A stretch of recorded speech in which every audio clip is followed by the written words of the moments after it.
കർമ്മങ്ങളെല്ലാം കഴിഞ്ഞു. മരിച്ച് 41 ദിവസം ആകുമ്പോൾ അസ്ഥി പാവനാശത്ത് ഒഴുക്കുക. അതുവരെ ഇവിടെ എല്ലാ ദിവസവും വിളക്ക് കത്തിക്കുന്നത് നന്നായിരിക്കും. ഞാനിവിടെ കാണൂല, എനിക്ക് ഇന്ന് തന്നെ പോണം.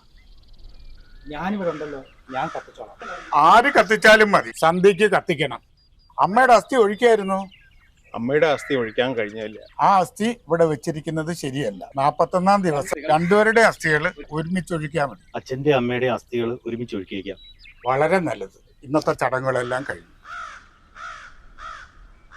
മരിച്ച കാരണവർക്ക് എത്ര മക്കളാണ്? 3 മക്കളാണ്. ഒരു പെണ്ണും 2 ആണും. സുലുവിനെ നമ്മളെ പേര്. അവരങ്ങ് കോഴിക്കോട്ടങ്ങണ്ട. ഭർത്താവിന് അവിടെ ജോലി. അവർക്ക് ഇളയതാ അജയനും ദിലീപും. അജയ് മംഗലാപുരത്ത് കുടുംബമായിട്ട് താമസിക്കും. ഇളയാള് ദിലീപും. അവരുടെ ലവ് മാരേജ് ആയിരുന്നു. വലിയ പ്രശ്നമാണ്. ആദ്യമേ വീട്ടിലൊന്നും കേട്ടത്തില്ലായിരുന്നു. മക്കളാരും അമ്മ മരിച്ചതിന് ശേഷം ഇങ്ങോട്ട് വന്നിട്ടില്ല. മൂപ്പിലാൻ ഒറ്റയ്ക്കാ താമസം. വല്യമ്മ മരിച്ചിട്ട് എത്ര വർഷമായി? 3 വർഷമായി വല്യമ്മ മരിച്ചിട്ട്. നിങ്ങൾക്ക് ഇവരെയൊക്കെ അറിയാമോ? ഞാൻ ഇവരെ ആരെയും കണ്ടിട്ടില്ല. വരുന്നു നമ്മുടെ റായത്തർ സാഹിബ്. അദ്ദേഹം പിന്നെ കൃത്യ സമയത്തെ വരത്തുള്ളൂ.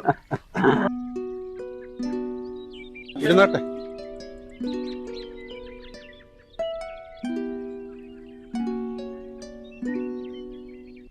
എപ്പോ വന്നായിരുന്നു? ഞാൻ നേരം വെളുത്ത് നിങ്ങൾ ഇവിടെ വന്നിരിക്കുകയാണോ? എനിക്ക് ഒരുപാട് ഉത്തരവാദിത്തങ്ങളുള്ള, അങ്ങനെ ഇറങ്ങി വരാൻ പറ്റത്തില്ല. റോയിരി, ചടങ്ങൊക്കെ തുടങ്ങിയോ? തീരാറായി. ആ നിൽക്കുന്ന മകനാണോ? അത് മകനല്ല, മകനെ പോലെയാ. മരിച്ച അമ്മാവന്റെ ബന്ധുവാ. അമ്മാവന്റെ സകല കാര്യങ്ങളും നോക്കുന്നത് അവനാ. പുള്ളിക്കാരൻ അടുത്ത വീട്ടിലാ താമസം. അതും അമ്മാവന്റെ വീടാണ്. വർഷങ്ങളായിട്ട് ഈ സഹോദരനും കുടുംബം ആ വീട്ടിലാണ്. നല്ല കാരണവരുടെ മക്കളൊന്നും തിരിഞ്ഞു നോക്കാറില്ല. പിന്നെ ആരെങ്കിലും വേണ്ടേ? മക്കളൊക്കെ വന്നിട്ടുണ്ടോ? എനിക്ക് കറക്റ്റായിട്ട് അറിയില്ല. സാഹിബ് വന്നാലൊക്കെ വളരെ സന്തോഷം. എന്തായാലും ആ പൊടിച്ചിട്ടേ പോകാവേ കേട്ടോ. കാര്യങ്ങൾ നടക്കട്ടെ, ഞങ്ങൾ ഇറങ്ങുക. ഒരു കാര്യം ചോദിച്ചാൽ, മരിച്ചിട്ട് 3 ദിവസമല്ലേ ആയുള്ളൂ. സഞ്ചാരം കുളിയൊക്കെ ഒരുമിച്ച് നടക്കുക. സാധാരണ 16-നല്ലേ കുളി നടത്തുന്നത്. അതൊക്കെ പണ്ടായിരുന്നു സാർ. ഇത് ദഹിപ്പിക്കുന്നതിന്റെ അന്ന് തന്നെ അസ്ഥി ഒഴുക്കി പോകാനേ നോക്കത്തുള്ളൂ. മക്കൾക്കൊന്നും സമയമില്ലെന്നേ, അവർക്ക് ലീവും ഇല്ല. ഇതെല്ലാം ഒരു പ്രഹസനമായി സാറേ.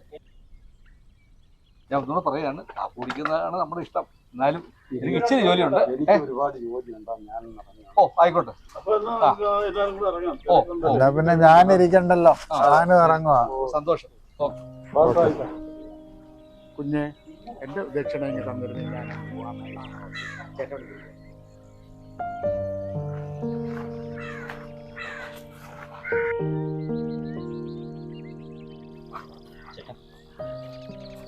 ദക്ഷിണ കൊടുക്കണം. 2000 രൂപ വേണം. 2000 രൂപയോ? അത് കൂടുതലല്ലയോ?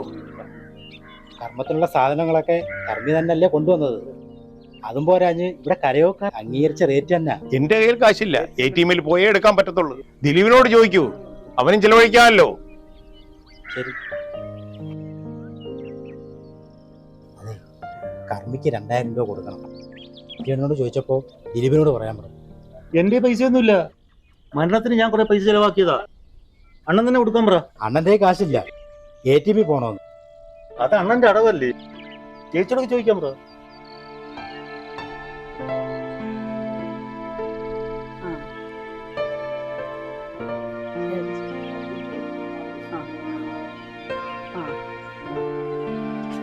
മോളെ, ഞാൻ 5 മിനിറ്റ് കഴിഞ്ഞ് വിളിക്കാം. ഒരു ചെറിയ കാര്യമുണ്ട്.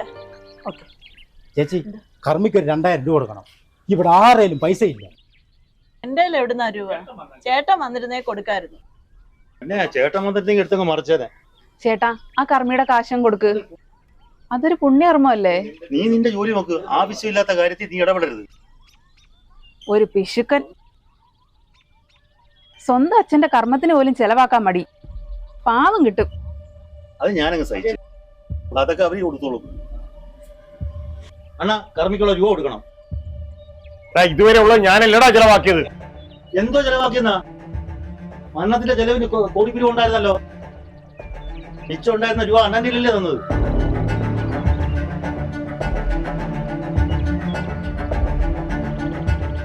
എന്തുവാ സാധന പ്രശ്നം? സാറേ കർമ്മിക്കുള്ള പൈസ കൊടുത്തിട്ടില്ല. ഇവിടെ ആരെയും പൈസ ഇല്ല. 2000 രൂപ എടുത്തു വെക്കണമെന്ന് ഓരോരുത്തടുത്ത് പറഞ്ഞല്ലേ? എന്ത് നാണക്കേടാ ഇത്? അവനെ വിളിക്കേ, കർമ്മിയെ വിളിക്കേ.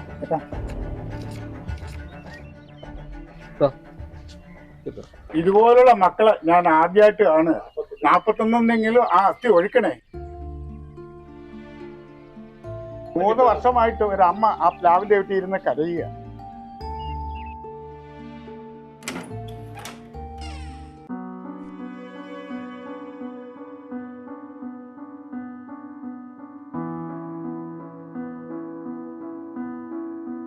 ഇതാണോ നോക്കിയേ?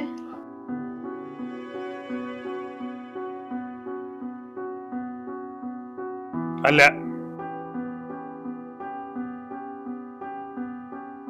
ഇത് എവിടെ വെച്ചേക്കുന്നു? എവിടെ വെച്ചിരിക്കുന്നെന്ന് അറിഞ്ഞൂടല്ലോ. ആ അറയിലെല്ലാം ഉണ്ടാവും നോക്കിയേ. ഇവിടെ കുറെ ഇരിക്കുന്നു. ഒന്ന് നോക്കേ.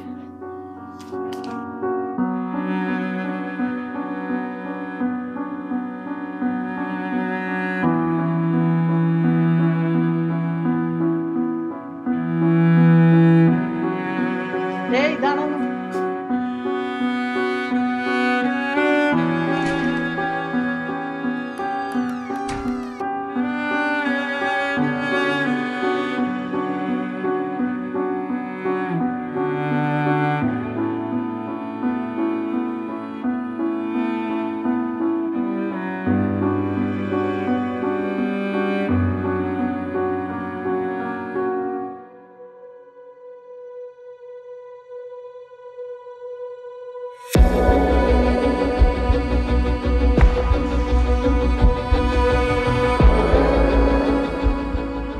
ഇവിടെ വെച്ചേക്കുന്ന അറിയാമല്ലോ. അച്ഛനത് എവിടെ കൊണ്ട് വെച്ചിരിക്കുന്നു?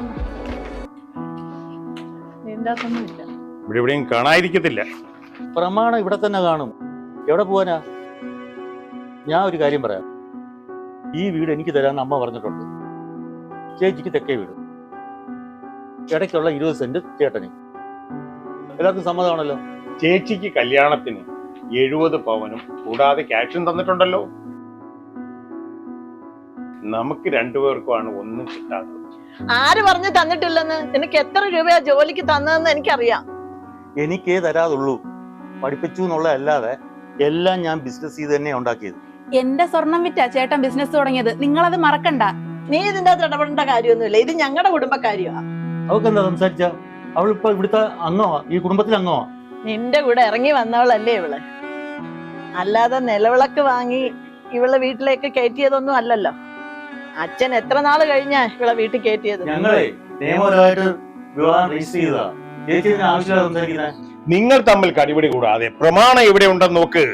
പ്രമാണം ഞാൻ ഈ അലമാരി മുഴുവനും നോക്കി. ഇതിന്റെ അകത്ത് പ്രമാണം ഇല്ല. ഇനി നമുക്ക് സഹദേവനോട് ചോദിക്കാം, അച്ഛൻ എവിടെയാ പ്രമാണം വെച്ചിരിക്കുന്നത്? പ്രമാണം കിട്ടാവും.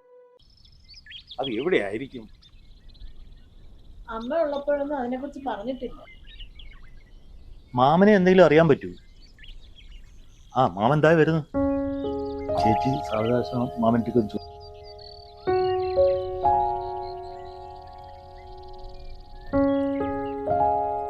എല്ലാരും ഉണ്ടല്ലോ. അതെയാ, ഈ ഉച്ച ഭക്ഷണത്തിനുള്ള ഏർപ്പാടൊക്കെ ചെയ്തിട്ടുണ്ടോ? സഹദേവന് ഏർപ്പാട് ചെയ്തിട്ടുണ്ട്. മാമൻ ചോറിട്ട് പോയാ മതി. മാമ, ഈ വീടിന്റെയും വസ്തുവിന്റെയും പ്രമാണം ഒന്നും ഇവിടെ കാണുന്നില്ലല്ലോ. അച്ഛൻ അതൊക്കെ എവിടെ വെച്ചിരിക്കുക? അദ്ദേഹം വില്ലു വല്ലതും എഴുതി വെച്ചിട്ടുണ്ടോ? ഞങ്ങളുടെ ഷെയറിനെ കുറിച്ച് അച്ഛൻ വല്ലതും പറഞ്ഞിട്ടുണ്ടോ? അദ്ദേഹമേ വില്ലൊന്നും എഴുതി വെച്ചിട്ടില്ല. മക്കളെ ഞങ്ങൾക്ക് ഒരു തർക്കവും ഇല്ല. ഈ വീട് എനിക്കാണെന്ന് അമ്മ പറഞ്ഞു. ചേച്ചിക്ക് തെക്കേ വീട്, ഇടയ്ക്കുള്ള 20 സെന്റ് അങ്ങനെ. ഞങ്ങളൊരു ധാരണയിലെത്തി. മാമൻ മുമ്പിൽ നിന്ന് ഭാവം ചെയ്ത് തരണം. ഞങ്ങൾക്ക് സ്വന്തം എന്ന് പറയാൻ മാമൻ മാത്രമല്ലേ ഉള്ളൂ. അമ്മയും അച്ഛനും പോയില്ലേ? മാമ അച്ഛന്റെ സ്വത്തുക്കൾ 3 വാങ്ങി. എനിക്കേ ഉള്ളൂ സ്വന്തമായിട്ട് വീടില്ലാത്തത്. അണ്ണനും ചേച്ചിക്കും വീടുണ്ട്. നീ ഇപ്പം വഴിയിലാണോ കിടക്കുന്നത്? നീ താമസിക്കുന്ന വാടകയ്ക്കൊന്നും അല്ലല്ലോ. അതെ, ആ വീട് എന്റെ അച്ഛൻ എനിക്ക് തന്നതാ. 18 സെന്റ് സ്ഥലവും വീടും. ഈ വീട് എനിക്ക്, തെക്കേ വീട് നിനക്കായാലും കുഴപ്പമൊന്നുമില്ലല്ലോ. കണ്ടോ, ഞാൻ അന്നേ പറഞ്ഞതാ ഈ ചേച്ചി കാല് മാറുമെന്ന്. സ്വഭാവം മാറിയത് കണ്ടോ ഇപ്പം? വെറുതെ നിങ്ങൾ കടിപിടി കൂടാ. നിങ്ങൾക്ക് വീടിന്റെ പ്രമാണമല്ലേ വേണ്ടേ? പ്രമാണമായിട്ട് ആളിപ്പോഴേക്കും എത്തും. അപ്പോഴേ എല്ലാത്തിനും ഒരു തീരുമാനമാവും.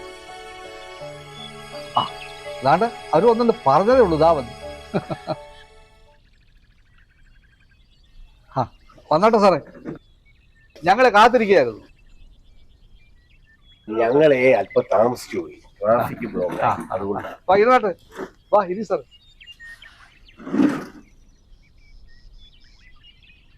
ഞങ്ങൾ അല്പം താമസിച്ചു പോയി, ട്രാഫിക് ബ്ലോക്കായി. ചടങ്ങുകളെല്ലാം കഴിഞ്ഞു?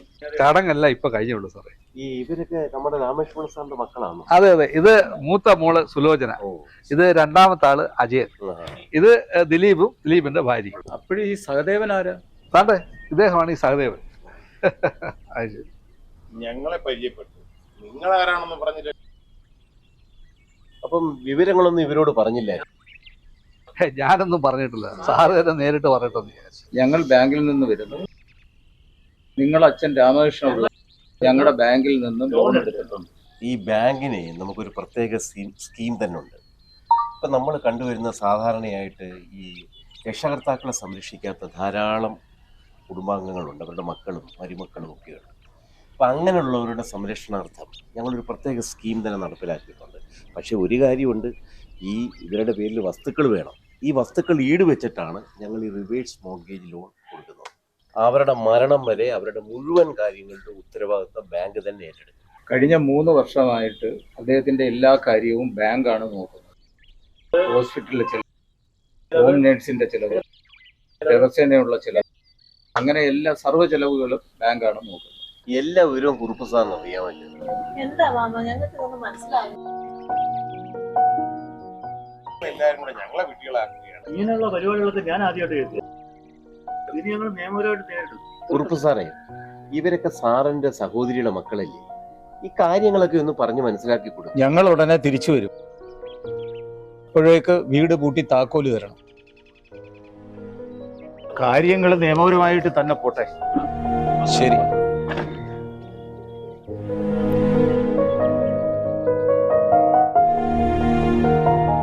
മാമ, എന്തിനാ മാമ ഇങ്ങനെ ഒരു ലോൺ എടുത്തത്? ഞങ്ങൾ ആരും ഇതിനെ കുറിച്ച് കേട്ടിട്ടേ ഇല്ല, ഇങ്ങനെ ഒരു ലോണിനെ പറ്റി. മാമൻ എന്താ ഇതിനെ കുറിച്ചൊന്നും ഞങ്ങളോട് പറയാതിരുന്നത്? നിങ്ങളുടെ അമ്മ മരിച്ചപ്പോഴേ നിങ്ങൾ ആ ചടങ്ങുകളെല്ലാം ഒരു പ്രഹസനം പോലെ കാണിച്ചേച്ച് നിങ്ങളങ്ങ് പോയല്ലോ. നിങ്ങൾ 3 പേരും വളരെ രക്ഷപ്പെട്ടാണ് നിങ്ങൾ പോയത്. കാരണം എൻ്റെ അടുത്ത് യാത്ര പോലും ചോദിക്കാതാണ് നിങ്ങൾ പോയത്. ഞാൻ ഇതെല്ലാം മനസ്സിലാക്കുന്നുണ്ടായിരുന്നു. അന്ന് നിങ്ങളെ വിളിച്ചെല്ലാം എനിക്ക് പറയണമെന്നുണ്ടായിരുന്നു. നിങ്ങൾ എൻ്റെ മുമ്പിൽ നിന്ന് തന്നില്ല. നിങ്ങളൊന്ന് ആലോചിച്ചിട്ടുണ്ടോ നിങ്ങളുടെ അച്ഛൻ എങ്ങനെ ജീവിക്കുക? ആരുണ്ട് അദ്ദേഹത്തിന്? നിങ്ങളല്ലേ ഒരു തണലാകേണ്ടത്. ഇവിടെ കുറച്ചൊക്കെ രക്ഷകർത്താക്കളോട് സ്നേഹവും ബഹുമാനം വേണം. വയസ്സുകാലത്ത് ആ മനുഷ്യന് ഒന്നുമില്ലാത്തൊരവസ്ഥയിൽ എത്തി നിൽക്കുക. നിങ്ങൾക്കറിയാമോ? നിങ്ങൾ പറയുന്നത് കേട്ടല്ലോ, ഇവിടെ അച്ഛന് ആദായം ഉണ്ടെന്ന്. എന്തുകൊണ്ട് ആദായം നീ കണ്ടത് എന്തു ആദായമാണ്? ഇവിടെ മണ്ടരി ബാധിച്ച കുറേ തെങ്ങുകൾ, അവിടെ റബ്ബർ പാല് പറ്റിയ കുറേ റബ്ബർ മരങ്ങൾ, ഇതെല്ലാം വേറെ എന്തോ ഉണ്ടായിരുന്നു. അദ്ദേഹം ഇവിടുത്തെ ആവശ്യത്തിന് തേങ്ങ പോലും കടയിൽ നിന്ന് വാങ്ങിക്കുക. നിങ്ങൾക്കറിയാമോ? അങ്ങനെ എങ്ങനെ ജീവിച്ചത് നിങ്ങൾക്കറിയാമോ? അമ്മയ്ക്കുണ്ടായ ആ ഒരു വിഷമം നിങ്ങളുടെ അച്ഛൻ ഉണ്ടാകരുതെന്ന് എനിക്ക് നിർബന്ധമുണ്ടായിരുന്നു. അങ്ങനെ ഒരു ദിവസം സഹദേവൻ എന്നെ കാണാൻ വന്നു. സാറേ, വിശേഷം വല്ലതും ഉണ്ടോ? ഞാൻ സാറിനെ തിരക്കി ഇറങ്ങിയതാ. രാമകൃഷ്ണനിലേക്ക് എന്തെങ്കിലും? അത് പറയാനാ ഞാൻ വന്നത്. അമ്മാവന് തീരെ സുഖമില്ല. സത്യം പറഞ്ഞ മരുന്ന് വാങ്ങാൻ പോലും പൈസ ഇല്ല. ആ അവസ്ഥയിലാണ്. സാർ ഒരു കാര്യം ചെയ്യണം. സാർ എന്തായാലും അവിടം വരെ ഒന്ന് വരണം. അമ്മാവന്റെ കാര്യത്തിൽ എന്തെങ്കിലും ഒരു പരിഹാരം കണ്ടേ പറ്റൂ. സാർ അവിടെ വരെ ഒന്ന് വരണം. ഇപ്പൊ തന്നെ പോവാ.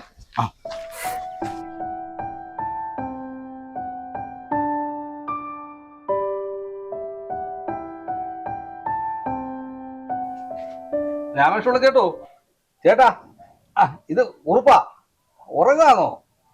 ആ ഒന്ന് എണീറ്റാട്ടെ. ആ നല്ല ക്ഷീണമുണ്ടെന്ന് തോന്നുന്നില്ലയോ? ക്ഷീണമുണ്ട്. ഒന്ന് എണീറ്റാട്ടെ, വാ. ആ ഒന്ന് എണീറ്റ്. ആ ഒന്ന് എണീറ്റ്.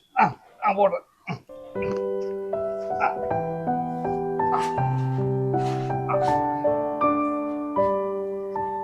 പറയാനാ.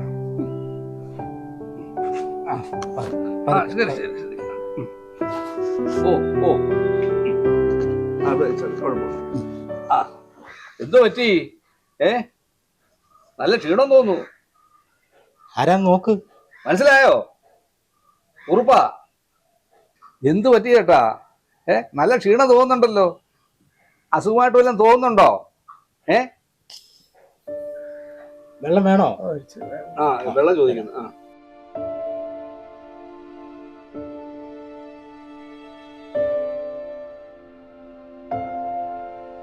കുടിച്ചട്ടെ. കുടിക്ക് കുടിക്ക് കുടിക്ക് കുടിക്ക്.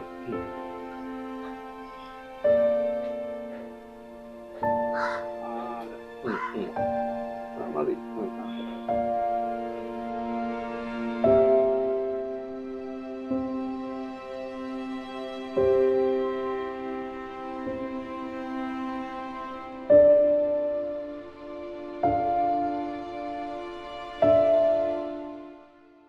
ഒരു വല്ലായ്മ. ആണോ? മക്കൾ ആരെങ്കിലും വിളിച്ചായിരുന്നോ? ഞാൻ അങ്ങോട്ട് വിളിച്ചു സാറേ, ആരും എടുക്കുന്നില്ല. എന്തിനാ ചേട്ടാ അവരെ നോക്കിയിരിക്കുന്നത്? കാശില്ലെങ്കിലേ നമ്മുടെ കുറെ വസ്തു കിടപ്പില്ലോ, അത് വിൽക്കണം. ഇതൊക്കെ ആർക്ക് വേണ്ടിയാ കെട്ടിപ്പിടിച്ചോണ്ടിരിക്കുന്നേ? ഞാൻ വസ്തുക്കൾ വാങ്ങിയിട്ടേ ഉള്ളൂ.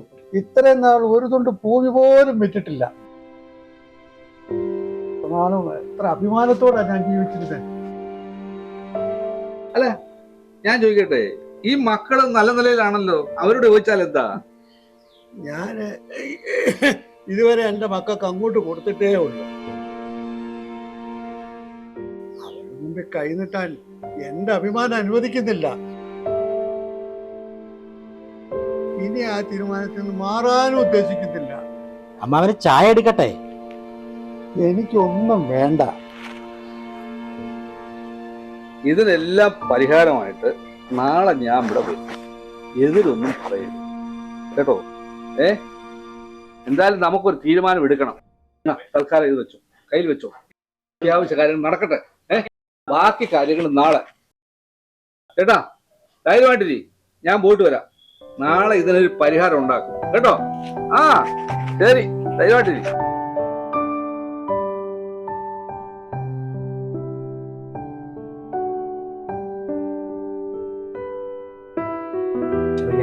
എല്ലാം റെഡിയാവും. കാര്യങ്ങളൊക്കെ എനിക്ക് മനസ്സിലായി. നിങ്ങളെപ്പോലുള്ളവരെ സഹായിക്കുന്നതിന് ഈ ബാങ്കിന് പ്രത്യേക സ്കീം തന്നെ ഉണ്ട്. പിതാക്കന്മാരെ സഹായിക്കാത്ത ധാരാളം മക്കൾ നമ്മുടെ നാട്ടിലുണ്ട്. ഇവർക്ക് വേണ്ടിയാണ് ഞങ്ങളൊരു പോർട്ടബിൾ മോർഗേജ് ലോൺ തന്നെ ബാങ്ക് അറേഞ്ച് ചെയ്തിട്ടുണ്ട്.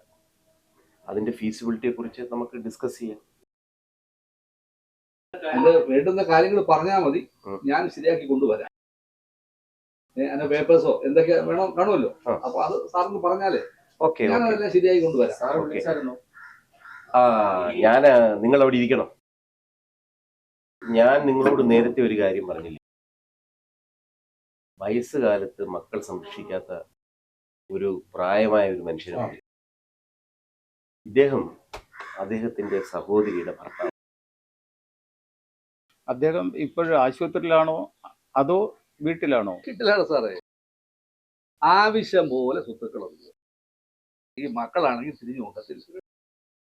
ഒരാളെ വിൽക്കാനും പുള്ളിക്കാരും തയ്യാറല്ല. മക്കളുടെ പേരിലൊന്നും എഴുതി വെച്ചിട്ടില്ലല്ലോ? ഒന്നും എഴുതി വെച്ചിട്ടില്ല സാറേ. അവർക്കറിയാം പൂപ്പലാൻ മരിച്ചു കഴിഞ്ഞാൽ ഈ സ്വത്തല്ല അവർക്ക് കിട്ടുമെന്ന്.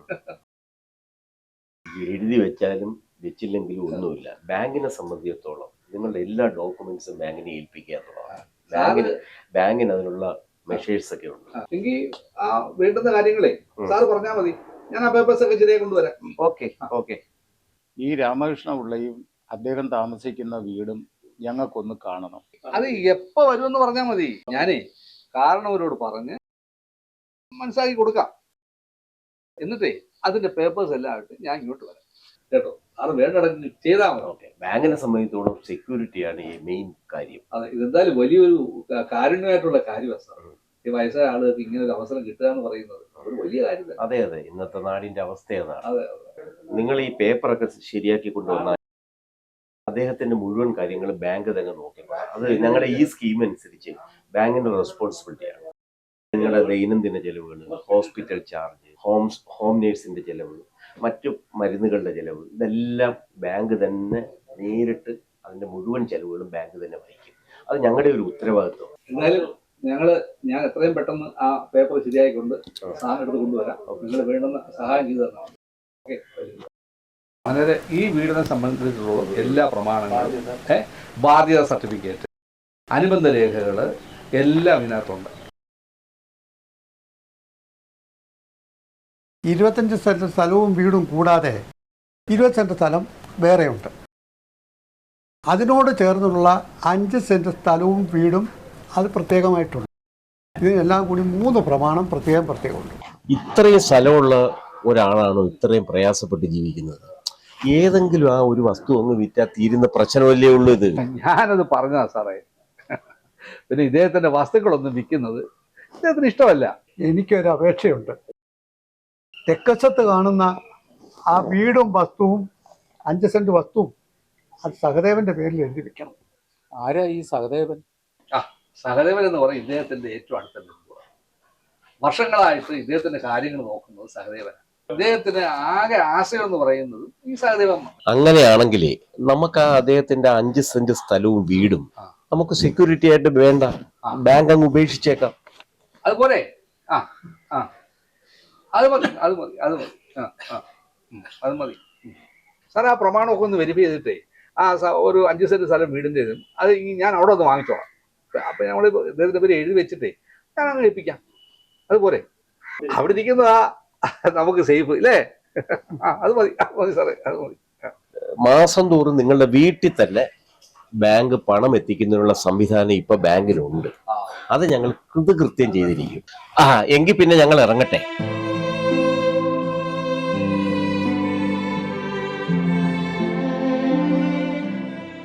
അല്ല, എന്തു പറ്റി ചേട്ടാ ഇപ്പൊ പെട്ടെന്നൊരു സങ്കടം? എന്തു പറ്റി? എന്താ വിഷമം? കുറുപ്പേ, മക്കളെ കണ്ടും മാമു കണ്ടും കൊതിക്കല്ലേ എന്ന് പഴമക്കാർ പണ്ട് പറഞ്ഞിരിക്കുന്നത് എത്ര ശരിയായിട്ട് ഇപ്പൊ എനിക്ക് അനുഭവപ്പെട്ടു. ഞാൻ എൻ്റെ മക്കളോട് എന്ത് തെറ്റാ ചെയ്തത്? ഞാൻ അവരെ പഠിപ്പിച്ച് യോഗം വാങ്ങിച്ച് വേണ്ടുന്നതെല്ലാം ചെയ്ത് എൻ്റെ ജീവിതം അവർക്ക് വേണ്ടി ഒഴിഞ്ഞു വെച്ച് തെറ്റ് ചെയ്ത് ഞാൻ ഇത്രയും അനുഭവിക്കാൻ. അത് കാലവിശേഷം, അല്ല എന്തോ പറയാനാ. നമ്മൾ ചെയ്യേണ്ടത് നമ്മൾ ചെയ്തു, അങ്ങനെ അങ്ങ് സമാധാനിച്ചാൽ മതിയെന്നേ. പിന്നെ എല്ലാ മക്കൾക്കും പകരം നമുക്ക് സഹദേവനെ കിട്ടിയില്ലയോ? അതൊരു ദൈവഹിതമല്ലയോ? സഹദേവനും അവന്റെ ഭാര്യയും ആത്മാർത്ഥമായിട്ടാണ് ഇന്ന് നോക്കുന്നത്. ബാങ്കിൽ നിന്ന് കാശ് കിട്ടുമ്പോ അവനൊരു നിശ്ചിത തുക കൊടുക്കണം. ഞാനത് അങ്ങോട്ട് പറയാനിരിക്കുകയായിരുന്നു. എന്തായാലും നല്ലൊരു കാര്യമാണ് കേട്ടോ. കുറുപ്പേ, സഹദേവൻ താമസിക്കുന്ന 5 സെന്റ് സ്ഥലവും വീടും അവന്റെ പേരിലേക്ക് അത് എഴുതി വെക്കണം. അറിയണ്ട, മക്കളും അറിയണ്ട, ആരും അറിയണ്ട. നമ്മൾ ഇത്രയും അറിഞ്ഞാൽ മതി. ഈ കാശ് വന്നാല് ആദ്യം നമ്മൾ അത് തന്നെ ചെയ്യും. പിന്നെ നമുക്കൊന്ന് ഹോസ്പിറ്റലിൽ പോകണം, ഇതൊക്കെ ഒന്ന് വിശദമായിട്ട് പരിശോധിക്കണം. നമുക്കിത് നേരത്തെ എന്താ തോന്നാതിരുന്നത്? എങ്കിലേ എന്റെ കൂടപ്പുറപ്പ് കുറച്ചു കാലം കൂടെ ജീവിച്ചിരുന്നതിനാണ്. എല്ലാം വിധി അല്ല. ഞങ്ങളുടെ തീരുമാനം വളരെ ശരിയാണെന്ന് ഞങ്ങൾക്ക് മനസ്സിലായി. അതുകൊണ്ട് നിങ്ങളുടെയൊക്കെ അച്ഛൻ 3 വർഷം സുഖമായിട്ട് ആരോഗ്യത്തോടെ ജീവിച്ചു. നിങ്ങളുടെ അമ്മയെ ഞങ്ങൾക്ക് രക്ഷപ്പെടുത്താൻ കഴിഞ്ഞില്ല. അപ്പൊ നിങ്ങൾ എല്ലാരും കൂടെ ഞങ്ങളെ പറ്റിക്കായിരുന്നല്ലേ? അതേടി, പറ്റിക്കായിരുന്നു. പിന്നെ ഞങ്ങൾ എന്ത് ചെയ്യണമായിരുന്നു? നിങ്ങളുടെ അച്ഛൻ ഏതെങ്കിലും അനാഥാലയത്തിൽ കൊണ്ടാക്കണമായിരുന്നു, അതോ പുഴുവരിച്ച് ഇവിടെ കിടന്ന് മരിക്കണമായിരുന്നു? നീ ഒന്നും പറയണ്ട. നിന്നെയൊക്കെ ഓരോരുത്തരെയും ഞാൻ മാറി വിളിച്ച് ചോദിച്ചല്ലേ. നിങ്ങൾ പല കാരണങ്ങൾ പറഞ്ഞ് ഒഴിഞ്ഞു മാറി. നീ സ്വന്തം തന്തയ്ക്ക് ഇനി മരുന്നിന് കാശ് നോക്കണം വിചാരിച്ചത് നീയൊക്കെ ചെയ്തത്. ഇതൊക്കെ മനുഷ്യനാണോടാ? എന്നെ കൊണ്ടൊന്നും പറയിപ്പിക്കരുത് കൂടുതൽ. ചേച്ചി, ഇനി നമ്മൾ ഇവിടെ നിന്നിട്ട് കാര്യമുണ്ട്. നാട്ടുകാർ നോക്കിയിരിക്കെ ബാങ്കുകാർ രാമകൃഷ്ണപിള്ളയുടെ മക്കളെ ഇറക്കി വിട്ടു എന്നുള്ള ദുഷ്പേരൂടെ കേൾക്കണോ? നമുക്ക് ഉച്ചവരെ സമയം ചോദിക്കാം. നമ്മള് ജനിച്ചു വളർന്ന തറവാടല്ലേ, കുറച്ചു നേരം കൂടെ എനിക്കിവിടെ ഇരിക്കാം.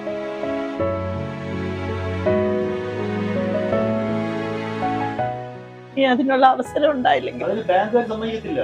വീട് കൂട്ടി താക്കോൽ കൊടുക്കണം. അതിനാ അവര് വരുന്നത്.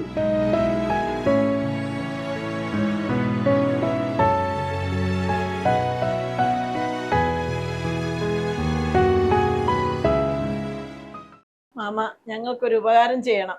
ഞങ്ങൾ ഉച്ച കഴിഞ്ഞ് ഇറങ്ങിക്കോളാം. വീടിന്റെ താക്കോല് മാമനെ ഏൽപ്പിച്ചോളാം. അതുവരെ ഒരു സാവകാശം ഞങ്ങൾക്ക് തരണം. അതൊന്നും വേണ്ട. ഇത് ഈ വീടിന്റെയും വസ്തുവിന്റെയും പ്രമാണമാണ്. അജയ, അത് വാങ്ങിച്ചോടെ. ഇത് ബാങ്കിന് ഈട് വെച്ചിട്ട് ഇത് നിങ്ങൾക്കുള്ളതാണ്. നിങ്ങളൊരു കാര്യം മനസ്സിലാക്കണം. വീടിനോട് ചേർന്നുള്ള 20 സെന്റ് സ്ഥലം മാത്രമേ ബാങ്കിൽ പണയപ്പെടുത്തിയിട്ടുള്ളൂ. അത് പ്രത്യേക പ്രമാണമാണ്. നിങ്ങളെല്ലാം കൂടെ ഒരു പണി ചെയ്യും. ഈ ഇതുവരെ എടുത്തിട്ടുള്ള പൈസ അങ്ങ് തിരിച്ചടച്ചാൽ മതി. ബാങ്കിന്റെ ബാധ്യത അങ്ങ് തീർക്കുക. എപ്പോൾ വേണമെങ്കിലും ഈ പ്രമാണം എടുത്ത് തിരിച്ചു തരാൻ ബാങ്ക് സന്നദ്ധമാണ്. മാമ, ഇതെന്താണെന്ന് എനിക്കൊന്നും മനസ്സിലാവുന്നു. ഈ വീടും 25 സെന്റ് സ്ഥലവും ബാങ്കിന് പണയം വെച്ചിട്ടില്ല. രാമേശ്വരയുടെ മക്കള് ഒന്നുമില്ലാതെ അനാഥമാകരുതെന്ന് അദ്ദേഹം ആഗ്രഹിച്ചിട്ടുണ്ട്. മനസ്സിലായോ? ഇപ്പോഴെങ്കിലും മക്കളോടുള്ള സ്നേഹം എത്രമാത്രം അദ്ദേഹത്തിന് ഉണ്ടായിരുന്നു മനസ്സിലായത്. നിങ്ങൾ 3 പേരും കൂടി ഈ ലോൺ അങ്ങ് ക്ലോസ് ചെയ്താൽ 20 സെന്റിന്റെ പ്രമാണം ബാങ്ക് തിരിച്ചു തരും. ഞങ്ങളുടെ ജോലി കഴിഞ്ഞു. അപ്പൊ 5 സെന്റ് സ്ഥലവും വിടുവോ? അത് സഹദേവന്റെ പേരിലുള്ളതാണ്. അത് ഈട് വെച്ചിട്ടില്ല. അത് തിരിച്ചു തരും. ഞങ്ങളുടെ ജോലി കഴിഞ്ഞ് ഞങ്ങൾ ഇറങ്ങാം.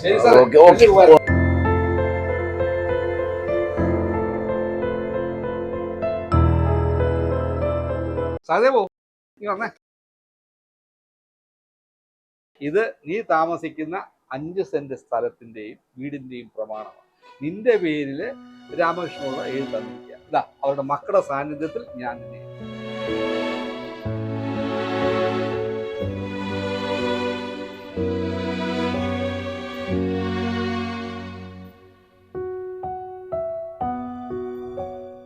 ഞാനിതൊന്നും പ്രതീക്ഷിച്ചല്ല.